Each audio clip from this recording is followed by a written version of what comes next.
सीखेंगे domain range of the trigonometry function. तो सबसे पहले हम लोग बात करेंगे इसमें y equal to sine x की, ठीक है ना। तो ये एक फंक्शन है y यानी एफ एक्स, हम इसको लिख सकते हैं साइन एक्स। और ये फंक्शन क्यों, क्योंकि x की जो भी वैल्यूज़ हैं सब इसको सेटिस्फाई करती हैं। फंक्शन की जितनी भी कंडीशंस हैं वो सब इसे साइन एक्स इसे फॉलो करता है, इसलिए ये फंक्शन में आता है। यानी कि आप कोई भी वैल्यू रखो x की तो एक यूनिक वैल्यू हमको मिलती है, इसलिए ये क्या है, फंक्शन बोले जाते हैं, ट्रिग्नोमेट्री फंक्शंस। अब देखो इसका हमें निकालना है डोमेन।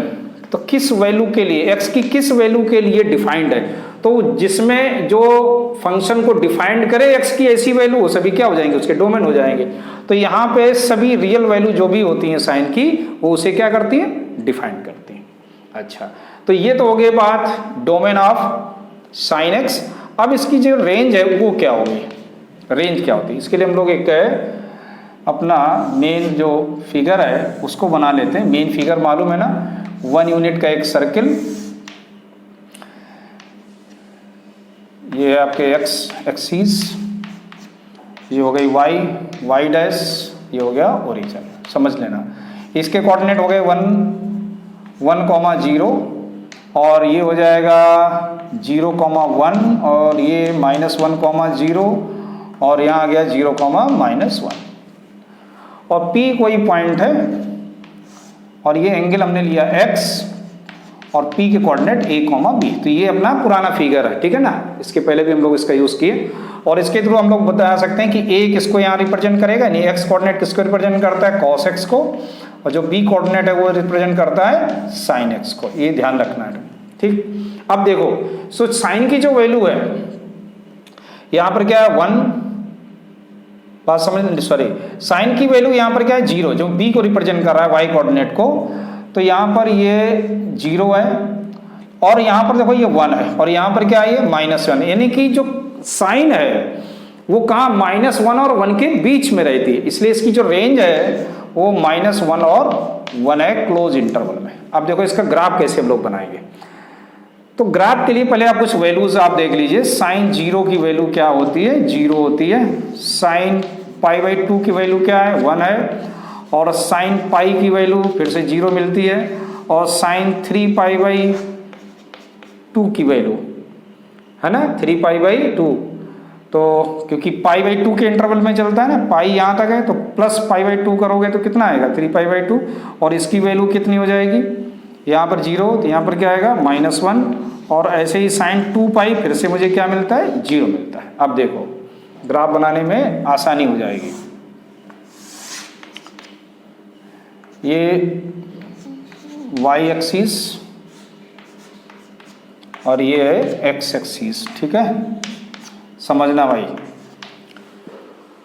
तो जो कि x क्या है, इसका डोमेन है, डोमेन हम किस पे x एक्सिस पर इंडिकेट करते हैं। तो इसके लिए हमारे पास जो एंगल दिए गए हैं वो रेडियन में है, ये सब 0 है, ये π/2 है और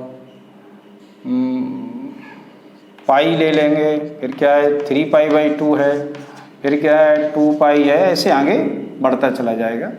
अब देखो π/2 पर वैल्यू क्या है 1 है, तो 1 ये है और ये क्या है यहाँ पर -1। π/2 पर वैल्यू 1 है और 3π/2 पे क्या है, ये -1 है, यहाँ कहीं है, यहाँ 0 है, यहाँ भी 0 है। और जो साइन की वैल्यू है वो फर्स्ट क्वाड्रेंट में देखो 0 से 1 की तरफ चल रही है, यानी पॉजिटिव है। यानी जो y आएगा, वो हमेशा क्या रहेगा, पॉजिटिव रहेगा और इंक्रीज होता है। जैसे से एंगल बढ़ता है साइन की वैल्यू भी बढ़ती है, तो ये बढ़ के कहाँ तक पहुंचेगी, 1 तक पहुंचेगी। 1 के बाद ये फिर से क्या होगी, नीचे आएगी, लेकिन रहेगी क्या, पॉजिटिव। तो ये कुछ ऐसे चलेगा ग्राफ और यहाँ आके नीचे आ गया, ठीक। तो ये कंप्लीट हुआ 0 से लेके पाई तक, क्योंकि फर्स्ट और सेकंड दोनों क्वाड्रेंट में साइन क्या होता है, पॉजिटिव होता है। अब देखो यहाँ तक है पाई से और 3π/2 के बीच में भी साइन क्या होता है, निगेटिव। और निगेटिव का रीजन यही हो गया कि ये देखो नीचे आएगा, नीचे का मतलब हो गया ना y क्या आएगा, इसका माइनस में आएगा। तो ये कुछ ऐसे चलेगा और कहाँ तक आएगा, ध्यान देना जरा, कहाँ तक आएगा, माइनस तक आएगा, -1 तक, और फिर ये 0 पर जाएगा। फिर से ये वापस कहाँ पहुँच गया, 0 पर चल गया। तो इस तरीके से ये साइन जो कर्व है ना आपको, ये मूव कर रहा है कुछ ऐसे ऐसे चल रहा है, और इधर की बात करें तो वो भी ऐसे चला जाएगा, ठीक है ना। तो साइन का समझ में आया। तो इसकी रेंज क्या है, -1 से 1 है, यानी -1 से नीचे ये नहीं उतर सकता, और इधर ये 1 से ऊपर नहीं जा सकता। तो ये आपका क्या हो गया, साइन का हो गया। अब बात करेंगे किसकी, y = cosec x की। देखिए जो cosec x होता है वो क्या होता है, 1/sin x होता है। आप समझ लीजिएगा, थोड़ा यहाँ समझना है कि fx = 1/sin x, इसका जो डोमेन होगा वो क्या होगा। देखिए वैसे तो सभी आ रहे हैं, लेकिन फंक्शन डिफाइंड होना चाहिए। अगर यहाँ 0 आ गया तो फंक्शन क्या होगा, नॉट डिफाइंड होगा, है ना। और sin x 0 किस किस पर होता है, देखो 0 पर होता है, पाई पे होता है, 2 पाई पे होता है, यानी कि 1 0 फिर पाई फिर 2 पाई फिर 3 पाई ऐसे, यानी कि जनरल वैल्यू में क्या हम लोग बोलते हैं, n पाई। कहाँ कहाँ 0 होता है, n पाई में होता है।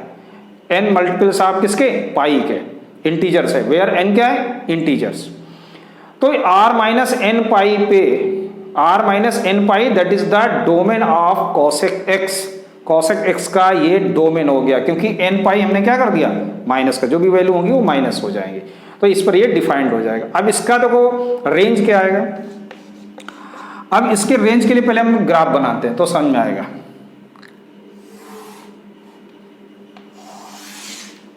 समझना, ये π/2, यहाँ ये पाई आ गया, ये 3π/2 आ गया, ये आपका 2 पाई है, और आगे आ जाएगा 5π/2, और यहाँ -π/2 ऐसे, और ये -π, ये हो गया x डैश, और ये y एंड y। अब समझो किस पे ये डिफाइंड नहीं होगा, पहले वो पॉइंट देख लो। 0 पे डिफाइंड नहीं हो रहा है, यहाँ पे डिफाइंड नहीं होगा, ये पाई पे डिफाइंड नहीं होगा, यानी यहाँ पर आपको y कुछ नहीं मिलने वाला। 2 पाई पे डिफाइंड नहीं होगा, यानी यहाँ भी आपको y कुछ भी नहीं मिलने वाला, यहाँ भी कुछ भी नहीं मिलने वाला। इसका मतलब हुआ ये जो स्पेल होगा केवल y यहाँ से लेके यहाँ के बीच में मिलेगा, या पाई से 2 पाई के बीच में मिलेगा, या आगे इसी तरह से 2 पाई से 3 पाई के बीच में मिलेगा, या इसके बीच में मिलेगा। ये जो लाइनें आप देख रहे हैं ना, इन पे आपको y नहीं मिलने वाला, यहाँ जाएगा ही नहीं, क्योंकि इस पर डिफाइंड नहीं हो रहा। अब देखो ये sin x की जो रेंज है वो -1 और 1 है, यानी कि जो भी वैल्यू नीचे आएगी, ऐसे समझो ध्यान से, कि जो भी fx की वैल्यू जो भी आएगी वो या तो -1 और 1 के बीच में, यानी नीचे जो डिनोमिनेटर बनेगा वो तो या -1 और 1 के बीच में जो भी वैल्यू आने वाली वही रहेगा। जैसे अगर हम बात करें नंबर लाइन पे, तो यहाँ अगर 0 है और यहाँ -1 है और ये 1 है, तो जो साइन है वो -1 से 0 या 0 से 1 के बीच की जो भी वैल्यू है वही यहाँ पर आने वाली है। बात समझ में आ रहा ना। लेकिन अब देखो अगर हम 0 से 1 के बीच में कोई भी वैल्यू यहाँ रखें, देखो 1 और -1 रखोगे तब तो आपको यहाँ पे -1 मिल जाएगा, और जब आप प्लस रखोगे तब भी आपको क्या मिल जाएगा, प्लस। लेकिन अगर इनके बीच में कोई वैल्यू रखें 0 और 1 के बीच में, तो देखो क्या मिलेगा। अगर हम इनके बीच में वैल्यू रखते हैं तो जैसे मान लीजिए 0.5 रखेंगे तो आपको क्या मिलेगा, तो यहाँ 2 मिल जाएगा। कहने का मतलब समझो, यहाँ 0.5 यानी कि जो ये डिनोमिनेटर है ना वो न्यूमरेटर से क्या हो रहा है, छोटा हो रहा है। बात आई समझ में। जैसे आप डायरेक्ट बता सकते थे 3/4 क्या होता है, 1 से छोटा होता है। क्यों भाई, डिनोमिनेटर इसका क्या है, बड़ा है। और अगर हमने इसे लिख दिया 4/3 क्या है, तो आपको ग्रेटर देन 1 है। क्यों, कल डिनोमिनेटर इसका छोटा है, न्यूमरेटर बड़ा है, तो ये हमेशा क्या रहेगा, आपको डिवाइड करने ऐसे आप ओरल बता सकते हो, दैट इज ग्रेटर देन 1। तो यहाँ पर ये छोटा है, 0.5 1 से छोटा है ना, इसलिए इसकी जो भी वैल्यू होगी वो हमेशा क्या रहेगी, ग्रेटर देन क्या जाएगी, greater than or equal to 1 हो जाएगी fx। ठीक, ये तो बात हुई कहाँ, 0 से 1 के बीच में। अब अगर बात करें 0 और -1 के बीच में, इधर चलते हैं। तो यहाँ पर जब हम वैल्यू कोई रखते हैं, जैसे यहाँ पर हमने वैल्यू रख दी, समझ लेना भाई, माइनस में रख दी 0.5, तो क्या आएगा, -2 आएगा। और ये जो माइनस का 2 आया वो क्या है, ये 1 या 1 -1 से क्या होगा, छोटा होगा। जो भी वैल्यू आएगी वो क्या होगी, -1 से छोटी होगी। तो -1 से छोटी क्या होगी, इस साइड चली जाएगी, और जो 1 से बड़ी होगी वो वैल्यू इधर चली जाएगी। इसका मतलब है बीच में कुछ भी मिलेगा ही नहीं, ये ब्लैंक रहेगा पूरा, कुछ नहीं मिलने वाला। जो भी वैल्यू हमें मिल रही है या तो वो 1 से बड़ी मिल रही है, या 1 मिल रही है, या 1 से बड़ी मिल रही है, या -1 से छोटी मिल रही है, या -1 मिल रही है। इसके बीच का जो स्पेल है वो गायब है। यानी कि हमें y जो है ना वो -1 और 1 के बीच में नहीं मिलने वाला। यानी ये जो होगा, ये ध्यान से देखो, ये जो जा रहा ना स्पेल, ये जो आपका ब्लॉक्स बनना है, y हमको इसके बीच में कहीं y नहीं मिलने वाला। आप ऐसे समझ लो बस, ठीक। ये चीज बात समझ में आई। अब देखो ग्राफ कैसा बनेगा। यहां पे π/2 पर क्या आ रहा है, 1, यानी कि ये आ गया 1, और 3π/2 पे क्या आ रहा है, -1, यानी कि यहां कहीं आ गया ये -1 आ गया, समझ लेना। तो देखो इसके बीच में तो आना ही नहीं। अब देखो 0 से जो साइन है वो अपना साइन क्या हो रहा है, इंक्रीज होता है। बात समझना, साइन क्या होता है, इंक्रीज होता है। तो जब अगर साइन यहां पर बड़ी वैल्यू रखेंगे तो ये क्या हो जाएगी, उल्टी। यानी कि इसका जो ग्राफ बनेगा वो किस तरीके का बन के आएगा, ध्यान से समझो। इसका ग्राफ कुछ यूं आएगा, ऐसे होते हुए, और ये चला जाएगा, ठीक। 0 से π/2 के वैल्यू फर्स्ट क्वाड्रेंट में रहती है, और फर्स्ट में क्या है, पॉजिटिव है। और π/2 से और पाई के बीच में भी साइन क्या रहता है, पॉजिटिव रहता है। इसलिए देखो यहां भी y की वैल्यू क्या है, पॉजिटिव है, लेकिन यहां पर डिफाइंड नहीं, इसलिए 0 पर नहीं आएगा और पाई पर ये नहीं आने वाला। तो बात आई समझ में यहां तक। ऐसे ही इस तरफ अगर हम बात करें तो ये भी कुछ ऐसे ही ये बन के आएगा, ठीक। इस साइड अगर हम लोग बात करें तो -π/2 पर भी ये क्या आएगा, यहां पे आएगा, और कुछ इस तरह से ग्राफ बन के जाएगा इसका, ये जाएगा, है ना। इधर की बात करेंगे अगर तो ये कुछ ये निकल जाएगा, यहां पर 3π होगा। बात आ रही समझ में, देखो समझ लेना भाई अच्छे से, क्लियर है। देखो 0 से π/2, जैसे से 0 से π/2 का मतलब साइन बड़ा हो रहा है। साइन की वैल्यू क्या हो रही है, 0 से पाई के बीच में जो भी वैल्यू रखोगे तो उल्टा हो रहा है। नीचे वैल्यू नीचे की जो वैल्यू अगर इतनी बड़ी होती जाएगी, डिनोमिनेटर बड़ा होता जाएगा, तो क्या होगा, आपकी जो y है वो क्या हो जाती, कम होती चली जाएगी। कहाँ तक, π/2 तक। और π/2 से फिर वैल्यू क्या होती है, साइन की घटने लगती है, तो y क्या होगा, बढ़ने लगेगा। डिनोमिनेटर अगर कम होने लगेगा तो फिर क्या होगा, न्यूमरेटर वो बढ़ जाएगा y की वैल्यू। तो ये देखो बढ़ गई, लेकिन यहाँ नहीं टच करी। सिमिलरली ये आपके बने हुए, ये निगेटिव में चले गए, ये पॉजिटिव में। अब देखो ऊपर वाले के देखो ग्राफ को, ये साइन है, ठीक, और ये कॉसेक है। आप क्या देख रहे हो, इसका उल्टा कर दो यहाँ पर, इसी को यूं करके इसे पलट दो, ये ना इसको इस तरह फोल्ड कर दो तो यही आएगा। ये ना इसको इस तरह पलट दो तो ये बनेगा, इसको इस तरह से ऊपर की तरफ पलटो तो ये बनेगा, ये इसको नीचे की तरफ पलटोगे तो ये बनेगा। इसीलिए मैंने दोनों को साथ में लिया था कि साइन और कॉसेक एक में एक साथ। तो इसकी रेंज की बात करते हैं, तो इसकी रेंज क्या है, ध्यान से देखो। रेंज में एक चीज क्लियर है कि मुझे क्या नहीं मिलने वाला, वो -1 और 1 नहीं मिलने, उसके बीच के जो भी होंगे वो मुझे नहीं मिलेंगे, लेकिन -1 और 1 मिलेंगे, ये ध्यान रखना है। तो r -1, ये इसकी रेंज हुई। नहीं, ये इनके भी, ये ओपन इंटरवल में मैंने लिखा है ना, इसको आप कहीं कहीं ऐसे भी लिखा होता है कि -∞ to -1 क्लोज में, और ये ओपन में है ना, और यूनियन, और इधर 1 क्लोज में, और इधर ये इन्फिनिटी। यानी 1 से लेके पॉजिटिव वैल्यू ये मिलेगी आपके y, और -1 से लेके निगेटिव नीचे तक इन्फिनिटी ये मिलेंगे। तो ऐसे आपका ये दोनों इसके ग्राफ कंप्लीट हुए। साइन का आपका डोमेन ये है, रेंज ये है, और इसमें डोमेन ये हो गई और रेंज आपकी ये हो गई। ठीक, आया समझ में, ठीक। सो कम टू नेक्स्ट। अब हम लोग बात करेंगे किसकी, दो फंक्शन की। यहाँ पे y = fx कॉस एक्स की और y equal to f x sec x की, ठीक है ना। ये एक दूसरे से रिलेटेड होते हैं तो इनको हम लोग पहले लेंगे। तो सबसे पहले बात करते हैं y equal to f x equal to cos x में। देखो cos x का डोमेन क्या होगा, यानी x की वो सभी वैल्यू जिस पर फंक्शन आपका डिफाइंड हो। तो जो cos x होता है उसका जो डोमेन होता है वो आपका r होता है। सभी रियल वैल्यू पे cos x डिफाइंड होता है। बात आ रही समझ में? ठीक। अब इसकी बात करें रेंज की, है ना, रेंज की, यही हमें सीखना है ना, रेंज क्या होगी इसकी, रेंज ऑफ फंक्शन। देखो कॉस जो होता है वो किसको इंडिकेट करता है, एक्स कोऑर्डिनेट को, कॉस एक्स। अब यहां पर एक्स क्या है, यहां पर देखो ए की वैल्यू 1 है, ठीक है ना, यहां पर क्या है -1 है, यहां 1 है और यहां -1 है, यानी कॉस किसके बीच में घूमता है, 1 और -1 के बीच में रहेगा। यानी कि इसकी जो रेंज आएगी वो -1 से 1 के क्लोज इंटरवल में होगी। बात आ रही समझ में? मेन हीरो अपना है ये फिगर, इसको कभी नहीं भूलना है, इसी से सब कुछ देखो क्लियर होता है।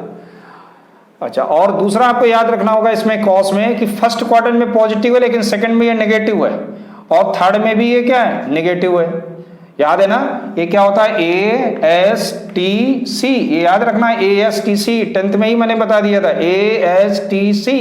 ए means all, S means sine and cosec, T means tan and cot, C means cos and sec, positive and others are negative. तो यहां पे अगर हम बात करें थर्ड की तो देखो सेकंड और थर्ड में सेक, कॉस और सेक दोनों ही क्या होंगे, नेगेटिव होंगे, ठीक है ना, ये चीज समझ में आई। अब देखो इसका ग्राफ कैसे बनेगा, मेन तो ग्राफ है, ग्राफ से ही सब कुछ क्लियर होगा इसमें। हम लोग ग्राफ की बात करते हैं तो ये बनेगा y डैश है, ये x डैश और ये x और ये 0। तो सबसे पहले जैसे हम लोगों ने साइन में किया कि वो पॉइंट हम लोग पता कर लेते हैं कि किस पॉइंट में कौन सी वैल्यू 0 और कौन सी निगेटिव। देखो cos 0 की वैल्यू क्या होती है, cos 0 की value that is 1 and cos π/2 की वैल्यू क्या होती है, 0 आ जाएगी। cos π की वैल्यू क्या है, cos π की वैल्यू -1।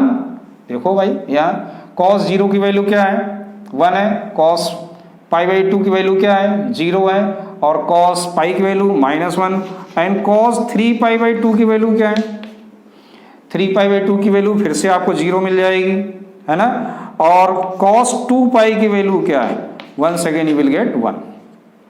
तो इन्हीं को मैं ले लेते हैं, यहाँ 0 है, ये π/2, ये हो गया पाई, ये 3π/2, ये 2π है और ये 5π/2 और आगे आप बढ़ोगे तो 3π मिल जाएगा।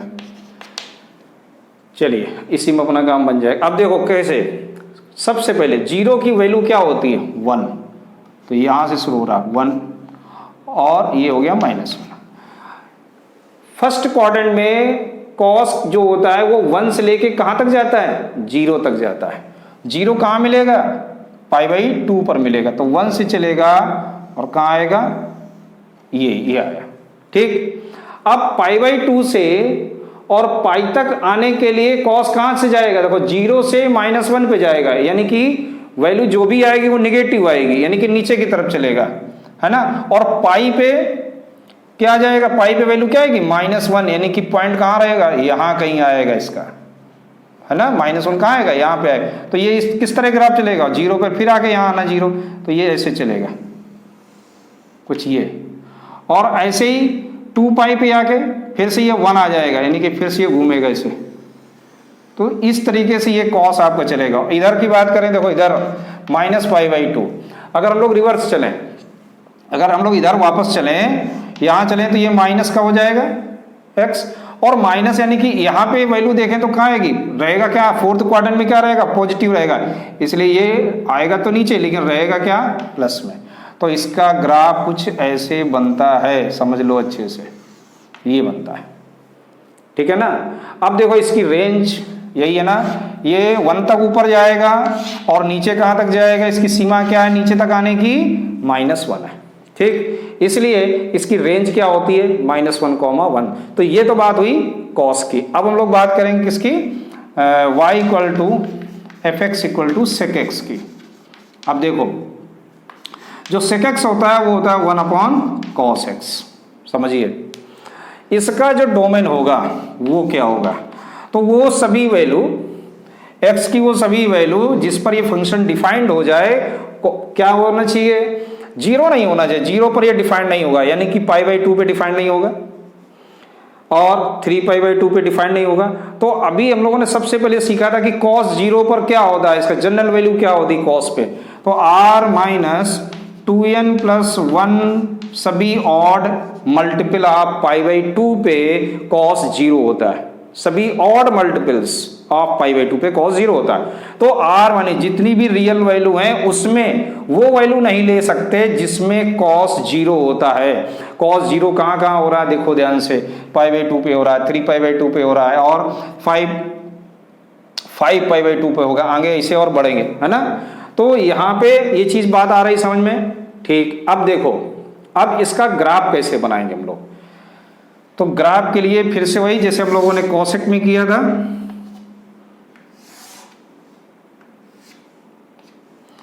ये हो गया y डैश, ये π/2, पाई 3π/2, 2π एंड 5π/2। ठीक है, और इधर की बात करें तो ये -π/2, ऐसे 1 और -1। देखो यहां पे फिर से वही है कि 1/cos x, जो cos है उसका जो रेंज है वो -1 और 1, यानी इसकी वैल्यू -1 और 1 ही हो सकती है। ठीक, इसमें भी वही प्रोसेस है। क्या, अगर हमने -1 रखा तो ये जो वैल्यू होगी वो क्या होगी, -1 रखो, फिर -1 से ऐसे सब, इसको भी नंबर लाइन में फिर से मैं एक बार समझा दूं कि यहाँ पे आपका -1, ये 0 और ये 1। अब देखो cos की वैल्यू -1 भी हो सकती है और 1 भी, इसके बीच में वैल्यू होगी, -1 और 1 भी इंक्लूडेड है। तो ये तो कंफर्म है कि जो सेक होगा वो -1 भी उसकी रेंज होगी और 1 भी रेंज होगी। अब देखो अगर हम -1 यानी कि 0.5 ले लें, फिर से वही देखो 0.5 ले लें, तो ये जो डिनोमिनेटर है ना ये छोटा हो गया किससे, न्यूमरेटर से। अगर न्यूमरेटर से छोटा है तो इसकी वैल्यू क्या होगी, < 1। क्लियर, और < 1 होगा लेकिन 1 भी इंक्लूडेड है तो क्या हो जाएगा, = और अगर हमने इसी तरह से इसमें निगेटिव वैल्यू कोई ले ली तो वो भी क्या होगी, वो क्या हो जाएगी, वो < हो जाएगी किसके, -1 के, क्योंकि माइनस साइन आ गया है। अब देखो माइनस अगर नहीं है तब तो ये, अगर मैं दोनों साइड में माइनस लगा दूं तो इनइक्वलिटीज के अकॉर्डिंग टू भी समझ सकते हो कि 2 अगर हम माइनस दोनों तरफ लगा देंगे तो ये तुरंत साइन क्या होगा, इसका चेंज हो जाएगा। लेकिन अगर हमें साइन इसका क्या हो जाएगा, -1, समझना। तो या मैंने उल्टा लिख दिया है तभी कंफ्यूज हो गए, उल्टा हो गया। अगर 1/0.5 है तो इसकी वैल्यू क्या होगी, > 1 से बड़ी होगी, है ना, मैं उल्टा लिख दिया। और अगर मैं माइनस का मल्टीप्लाई कर दूं यानी कि निगेटिव वैल्यू आ जाएगी, 1/-0.5 ले लेंगे तो तुरंत यहाँ का साइन भी चेंज हो जाएगा इंटीजर्स में, तो छोटी वैल्यू हो जाएगी। बात आ रही समझ में, यानी कि इसमें भी -1 और 1 के बीच का जो स्पेल है वो छूट जाएगा, आपको कोई भी y की वैल्यू नहीं मिलने वाली। ठीक, इतना आया समझ में, ये चीज बहुत क्लियर करना है, ठीक है ना। आप बार बार इसको करिएगा तो समझ में आ जाएगा। अब देखो ग्राफ कैसे बनेगा कि π/2 और ये पाई किस किस पर नहीं हो सकता है डिफाइंड, वो देख लेते हैं। π/2 पे नहीं होगा, यानी ये स्पेल छूटेगा, समझना जरा भाई, ये जो स्पेल है ना ये छूट जाएगा, इस पे डिफाइंड नहीं है। और किस पे डिफाइंड नहीं, 3π/2 पे डिफाइंड नहीं है, इस पे डिफाइंड नहीं है। और किस पे डिफाइंड नहीं है, इस पे डिफाइंड नहीं है। और किस पे नहीं डिफाइंड है, π/2, ये इस पर भी डिफाइंड नहीं है, इन पे ये फंक्शन डिफाइंड नहीं है। अब देखो तो फिर cos 0 की वैल्यू क्या है, cos 0 की वैल्यू 1 है, और अगर हम इस साइड चलेंगे, नहीं 0 से π/2 की तरफ चलेंगे, 0 से π/2 की तरफ चलेंगे तो मुझे देखो क्या मिलेगा, यहाँ 1 था, यानी कि जो भी वैल्यू मिलेगी वो मुझे क्या मिलेगी, पॉजिटिव ही मिलेगी, नेगेटिव मिलेगी क्या। 0 से पाई के बीच में कॉस जो होता है ना वो क्या होता है, पॉजिटिव होता है, लेकिन π/2 पर डिफाइंड नहीं होता, इसलिए ऐसे जाएगा, ये इस तरह से चलेगा, ठीक, क्योंकि बीच में तो आ ही नहीं सकता, -1 से 1 के बीच में नहीं आ सकता। आप देखो, और 0 से -π/2 अगर हम नीचे ही आ जाए तो यहां भी कॉस क्या होता है, पॉजिटिव होता है, यहां भी पॉजिटिव है, तो यहां पर भी वो क्या करेगा, वो ऊपर ही जाएगा, यानी पॉजिटिव ही जाएगा। कुछ इस तरह का फिगर यहां बनाएगा, ठीक। अब देखो π/2 और 3π/2 के बीच में, जिसमें कॉस पाई की वैल्यू क्या है, -1 है, यानी कि पॉइंट कहां होगा, यहां कहीं होगा, ये कहीं होगा। और तुमको आपको अच्छे से मालूम है कि जो ये स्पेल बनना है, ये जो बनना है स्पेल, वो क्या है, इसके बीच में कोई भी y की वैल्यू होनी ही नहीं है। तो फिर π/2 से 3π/2 के बीच में वैल्यू क्या होती, देख लो, π/2 और 3π/2 के बीच में जो वैल्यू होती है वो निगेटिव होती है, यानी कि जो भी y आएगा कुछ आपका फंक्शन कुछ इस तरीके से यहाँ मूव करेगा, ठीक, बात आ रही समझ में। सिमिलरली इस साइड अगर हम बात करें तो यहाँ भी कुछ कर्व ऐसा ही जाने वाला है, ठीक, बात आ रही समझ में अच्छे से। तो देखो जरा ध्यान से देखो, ध्यान से अगर देखो तो देखो ये कर्व कैसा है, डाउनवर्ड, तो ये क्या है, अपवर्ड है। यहां पर देखो ये क्या है, अप, तो ये क्या है, डाउन। लेकिन देखो यहां भी ये नेगेटिव में है, इसकी जो भी y है वो सब माइनस में है, और यहां भी जो भी y आएगी वो सब क्या आएगी, माइनस में आएगी। यहां पर देखो इसमें भी जो भी y आएगा, जो भी y की वैल्यू होगी, जो भी रेंज इसकी बनेगी वो सभी क्या है, y पॉजिटिव है ना, और यहां भी y क्या है, पॉजिटिव। अंतर क्या है, ये नीचे की तरफ है, ये जस्ट इसका उल्टा है। क्यों, क्योंकि आपको मालूम है कि y इक्वल टू क्या होता है, सेक इक्वल टू क्या होता है, 1/cos x होता है। सेक क्या होता है, cos का उल्टा होता है। बता रही समझ में, बहुत इंटरेस्टिंग होते हैं ग्राफ की फिगर, इसलिए हम लोग डायरेक्ट बोल सकते हैं कि इसकी जो रेंज होगी वो क्या होगी। तो इसकी रेंज समझ लीजिएगा, इसकी भी रेंज वही होगी -1,1, ठीक। तो range of sec x also भी -1,1, क्योंकि दोनों ही केसेस में cosec x और sec x में सेम कंडीशन अप्लाई हो रही थी, क्योंकि एक तरफ नीचे उसमें cos x था और उसमें क्या था, sin x था। क्योंकि दोनों की रेंज क्या होती है, सेम होती है, इसलिए ग्राफ में भी दोनों के ये -1 से और ये -1 का जो स्पेल होगा, ये बीच में यहाँ पर कोई भी y की वैल्यू नहीं आने वाली। आप कुछ भी रखो, अगर आप -1 से कोई भी वैल्यू -1 और 0 के बीच में वैल्यू रखते हो तो वो क्या होगी, लेस देन हो जाएगी -1 से। और आप 0 और 1 के बीच में रखते हो, पॉजिटिव भी रखते हो, तब भी वो क्या हो जाएगी, वो ग्रेटर देन 1 हो जाएगी। तो -1 और 1 क्या रहेगा, खाली रहेगा, उसमें कुछ भी नहीं मिलने वाला। तो समझ में आ गया, ये आपका था sec x का। So please pause the video, noted it. बात करेंगे इसकी y इक्वल टू 10x की, या आप ऐसे भी लिख सकते हैं fx इक्वल टू 10x की। अब ये कहाँ पे डिफाइंड होगा, जहाँ डिफाइंड होगा वही आपका डोमेन बन जाएगा, फंक्शन है। तो देखो 10x क्या होता है, ये होता है sin x upon cos x। तो बस डिफाइंड कब होगा, जब cos x 0 नहीं होना चाहिए, ठीक है ना। तो इसका जो डोमेन बनेगा वो फिर क्या बनेगा, जिसमें cos x 0 ना हो। तो कौन कौन सी वैल्यू होती, लिख के देख लो। cos में cos 0 डिग्री की तो 1 होती है, cos π/2 0 होता है, cos पाई की वैल्यू -1 होती है। देख लो, ये इसी से सबसे सिंपल, ये इस फिगर को जरूर ध्यान रखो, मैं बार बार रिपीट कर रहा हूँ। और ये 3π/4 में cos क्या होता है, 0 हो जाता है, और cos 2π में cos क्या हो जाता है, 1। तो 0 कहाँ हुआ, π/2 और 3π/4 पे। मतलब समझ में आया कि जो भी ऑड मल्टीपल्स ऑफ π/2 है ना, याद हो गया, सबसे पहले ये हम लोगों ने किया था। तो क्या आएगा, r minus 2n plus 1 pi by 2।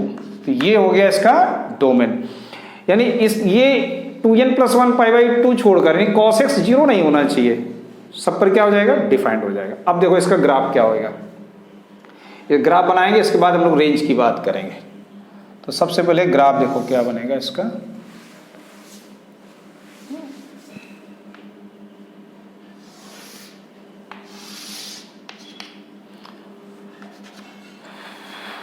y and y dash 0 हो गया, ये पाई बाई 2, ये पाई हो गया 3 पाई बाई 2, ये 2 पाई, ऐसे ये बनेंगे।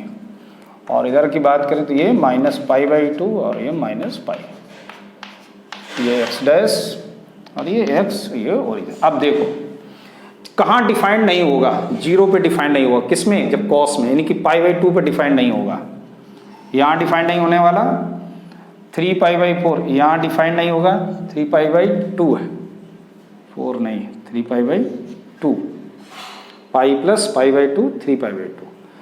और यहाँ 0 नहीं होने वाला, फिर यहाँ पर आएगा क्या, 5 पाई बाई 2, यहाँ भी ये डिफाइंड नहीं होगा। यानी यहाँ पे डिफाइंड ना होने का मतलब है, और यहाँ पर भी ये डिफाइंड नहीं होगा, यानी कि ये जो स्पेल बन के आते हैं, है ना, यहाँ पे जो 10 होता है वो डिफाइंड नहीं होता है, ये दिमाग में बैठा लो ऐसे, ये डिफाइंड नहीं होगा यहाँ पर। अब देखो 10 जो होता है वो फर्स्ट क्वाड्रेंट में पॉजिटिव होता है और सेकंड में नेगेटिव होता है, यानी कि 0 से पाई तक अगर हम लोग चलेंगे, 0 से और पाई बाई 2 तक अगर हम लोग चलेंगे तो हमेशा y क्या मिलेगा तुमको, पॉजिटिव मिलेगा। अब देखो 0 पर तो 0, यहाँ पर तो ये डिफाइंड है, तो 0 से जैसे जैसे हम लोग एंगल को बढ़ाते हैं, जैसे जैसे हम लोग एंगल बढ़ा करते हैं, इसका परपेंडिकुलर क्या होता है, बढ़ता जाता है, यानी कि y की वैल्यू क्या होगी, इसकी बढ़ रही, जैसे जैसे एंगल बढ़ाएंगे 10 की वैल्यू भी बढ़ेगी। तो ये कुछ ऐसे चलेगा, लेकिन पाई बाई 2 पे नहीं जाएगा, यहाँ डिफाइंड नहीं, तो फिगर कैसे जाएगा, कुछ यूँ जाएगा। इसका बात आ गई समझ में, ठीक। अब देखो अगर अब हम लोग 0 से माइनस पाई बाई 2 में आए, यानी नीचे अगर आ जाए, यहाँ पर आ जाए, तो यहाँ पर भी कंडीशन क्या ही अप्लाई क्या होगी, सेम होगी, लेकिन साइन किसका है, नेगेटिव का। तो फिगर कैसा आएगा, इसका ग्राफ यहाँ पर कैसा जाएगा, कुछ यूं आएगा, ठीक, समझ में आ रहा है ना, यानी ये छूट जाएगा। सिमिलरली अब देखो अगर मैं बात करूं पाई बाई 2 से और 3 पाई बाई 2 के बीच में, पाई बाई 2 और 3 पाई बाई 2 के बीच में, तो पाई बाई 2 से पाई तक 10 क्या होगा, ध्यान से देखो, नेगेटिव होगा, ठीक, यानी कि ये कैसा चलेगा, ये कुछ यूं चलेगा, ये ऐसे आएगा। और पाई से लेके 3 पाई बाई 2 तक इसमें आएगा थर्ड क्वाड्रेंट में, और थर्ड में 10 क्या होता है, पॉजिटिव होगा, तो यानी कि y की जो भी वैल्यू होगी वो क्या होगी, पॉजिटिव होगी। तो वैल्यू जब पॉजिटिव होगी तो फिगर कैसा बनेगा, कुछ यूं जाएगा। बात आ रही समझ में, ग्राफ समझ में आ रहा है। सिमिलरली हम लोग यहाँ अगर हम बात करें तो कैसा बनेगा, कुछ ये जाएगा और कुछ ये जाएगा, ठीक। अब देखो इसकी अगर रेंज की बात करें, अगर हम लोग रेंज की बात कर लें